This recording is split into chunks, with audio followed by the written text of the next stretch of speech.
हे देवी, माघ मात्यम के 23वें अध्याय का मैं पठन शुरू कर रहा हूँ। विष्णु भक्त महात्मा देवद्रुति की इतनी कथा सुनकर ब्राह्मण वेद निधि ने महर्षि लोमेश से कहा, हे ऋषिराज, आपकी कृपा तथा सत्संग प्राप्त कर मैं गंगा जल की तरह पवित्र हो गया हूँ। हे प्रभु, मेरी प्रबल इच्छा है कि आप कृपा करके मुझे महात्मा देवद्रुति द्वारा रचित उस दिव्य भक्तिमय विष्णु स्तोत्र को सुनाने की कृपा करें, जिसे सुनकर भगवान विष्णु देवद्रुति की भक्ति से प्रसन्न हुए थे। मेरा मन उस स्तोत्र को सुनने के लिए व्यग्र तथा कौतूहलग्रस्त है। धन्य है भक्त देवद्रुति तथा महान है वह दिव्य स्रोत, जिसे सुनकर भगवान विष्णु ने उन्हें दर्शन देकर कृतार्थ किया। हे प्रभु, मेरा अंतःकरण कह रहा है कि आपकी कृपा से मेरा मनोरथ अवश्य सिद्ध होगा। शास्त्रों ने कहा है कि महापुरुषों की संगति उन्नति तथा उत्थान का सर्वोत्तम साधन है। जिस प्रकार पारसमणि के स्पर्श से लोह भी स्वर्ण हो जाता है, उसी प्रकार महापुरुषों के साथ ही साधारण जनों को बड़ा बना देता है। महर्षि लोमेश ने कहा, हे मैं तुम्हें विष्णु भक्त देवद्रुति द्वारा की गई भगवान विष्णु की स्तुति का वर्णन करता हूँ, जिसके भक्तिपूर्ण श्रवण मात्र से ही समस्त पापों और संतापों का नाश होकर मनुष्य को उत्तम गति की प्राप्ति होती है। विष्णु भगवान का ये दिव्य स्त्रोत सर्वप्रथम श्री विष्णु के वाहन गरुड़ जी ने प्राप्त किया था।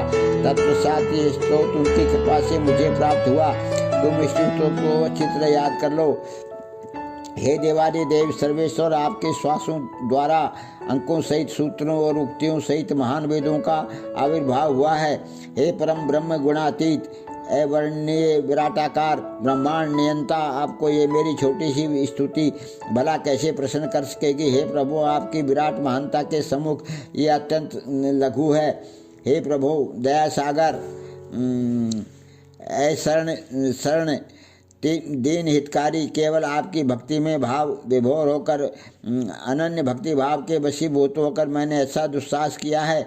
सृष्टि का पालन करने, निर्माण करने तथा विनाश करने के लिए आपने ही अपनी योग माया से ब्रह्मा विष्णु तथा शिव का रूप धारण कर रखा है तथा आपके इन योग माया रूपों से भक्त को आराधना तथा भक्ति की जो सुलभता प्राप्त हुई है, वह आपकी महान कृपा है। हे प्रभु, आपके भक्ति भाव रूपी ज्ञान खड़ग से माया रूपी संदेह शत्रु का नाश हो जाया करता है। ऐसे जवाबी दे भगवान विष्णु को बारंबार नमस्कार है। हे प्रभु, समस्त पापों तापों अज्ञान उपकर्म इत्यादि से हमारी रक्षा करते हुए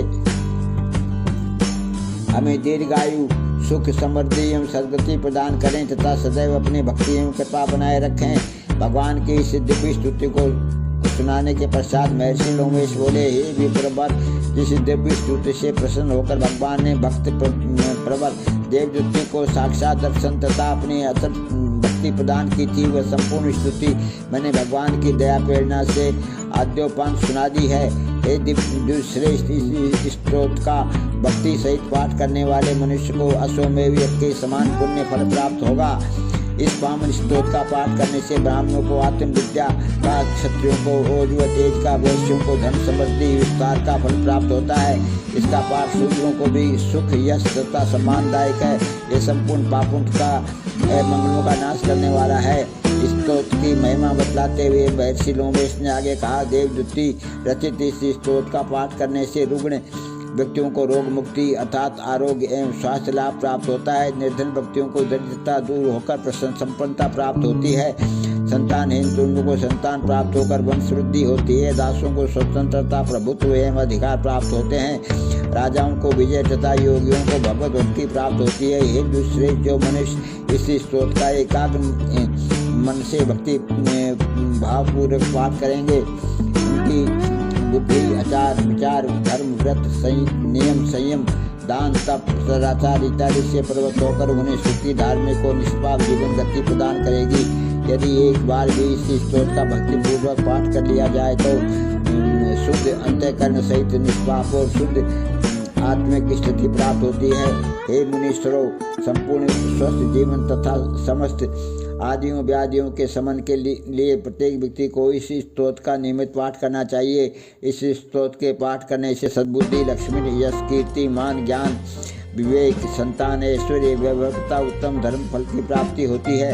ये समस्त भयों से अभय प्रदान करता है तथा दीर्घायु एवं आरोग्य प्रदान करता है। अतः दुष्ट ग्रहों, बाधाओं, पापों, तापों, संतापों या अनुष्टों के समूल उन्मूलन के लिए इस स्तोत्र का पाठ प्रत्येक मनुष्य को असोम में अवश्य में करना चाहिए।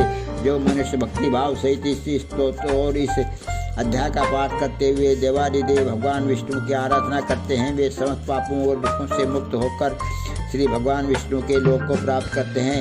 इस अध्याय के पठन पाठन और श्रवण करने वालों को भी भगवान की अविचल भक्ति प्राप्त होती है। बोलो माघ महात्म्य के 23वें अध्याय की जय। हे देवी, मैंने माघ महात्म्य के 23वें अध्याय का पठन किया है, इसको ग्रहण करना।